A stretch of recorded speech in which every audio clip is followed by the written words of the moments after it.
shepherd, giant slayer, king, poet. We're talking about one of the most famous figures in all of history, King David. His name is known to billions, but the real man behind the legend? Well, he is so much more complex and a whole lot more controversial than you might think. For thousands of years, he's been held up as the ultimate hero, right?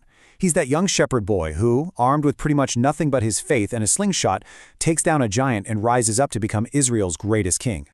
And yet, he's also been called a murderer, a tyrant, and even a serial killer.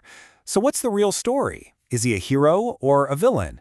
Well, the truth is a tangled, fascinating, and, let's be honest, often brutal story that has captivated the world for centuries. So our story starts, like all the best legends do, pretty much in obscurity. David is just the youngest son of Jesse, some unknown shepherd out in the fields, who seemed like he was destined for a quiet, unremarkable life. Then, bam, the moment that changes absolutely everything. The Philistine army has this champion, a giant named Goliath, who's out there mocking the armies of Israel. All the seasoned soldiers are shaking in their boots. But David, he steps forward. He refuses the king's armor, says he trusts in God, and with one stone from his sling, he fells the giant. Just like that, this shepherd kid is a national hero. But, this is not a simple fairy tale where the hero gets the crown overnight.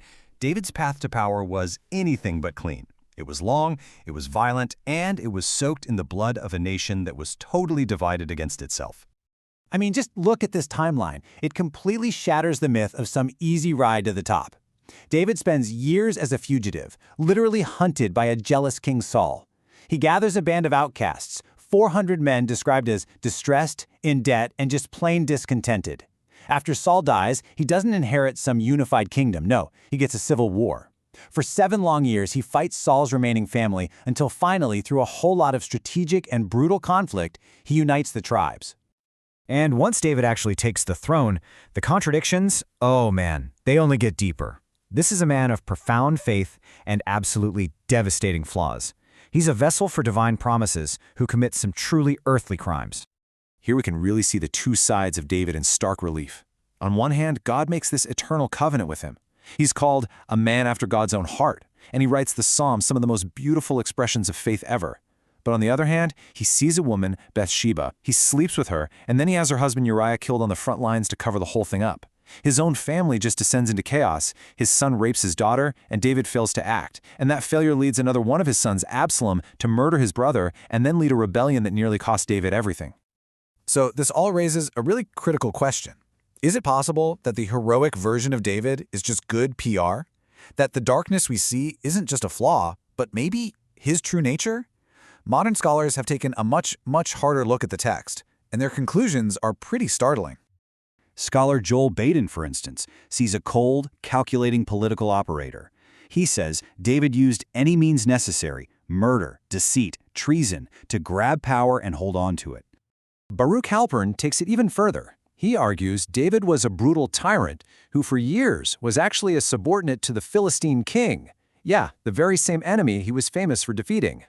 And then, maybe the most damning assessment of all comes from William G. Diver, who just cuts right to the chase, labeling David simply a serial killer.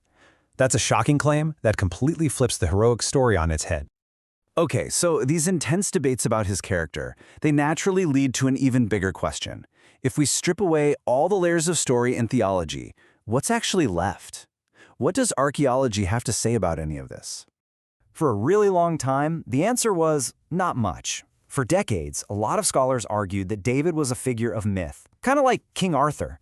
But the archaeological picture is slowly and very controversially starting to change.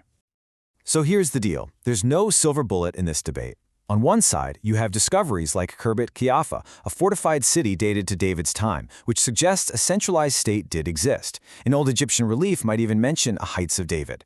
But on the other side, prominent skeptics argue the dating is all wrong, the interpretations are shaky, and crucially, there is no direct, unambiguous mention of King David in any text from his own time. And this isn't just some academic squabble. It has huge implications for how historically reliable the Bible itself is. But here's what's so fascinating. Whether David was a historical king, a complete myth, or, something in between, his legacy is absolutely undeniable. his story transcended its origins to become a cornerstone of both Western and Middle Eastern culture. I mean, just think about the sheer scale of his influence. For Judaism, he is the model king, the ancestor of the future Messiah. For Christianity, Jesus is identified as the son of David, fulfilling these ancient prophecies of an eternal kingdom. And for Islam, David, known as Dawood, is revered as a major prophet of God. 3 world religions, all claiming him as one of their own central figures. And beyond religion, his life, which is just full of triumph, tragedy, love, betrayal, it's been this endless well of inspiration for artists, writers, and musicians for centuries. We see him everywhere in our culture. Michelangelo's iconic statue of David, Caravaggio's dark, dramatic paintings, even Leonard Cohen's famous song Hallelujah, which opens with the lines, "Now I've heard there was a secret chord that David played, and it pleased the Lord." His story is just woven into the fabric of who we are. So, after all this, where does that leave us? Who was the real David? Was he the righteous hero, the ruthless tyrant, the divinely inspired prophet, or was he a foundational legend built up over centuries? And you know what? Maybe that's the answer. The story of David has lasted for 3,000 years, not because he was perfect, but because he was profoundly, complicatedly human. His story holds the highest aspirations of our faith and the darkest depths of our nature, all packed into one man. And that incredible tension, that's why we can't and probably never will stop talking about him.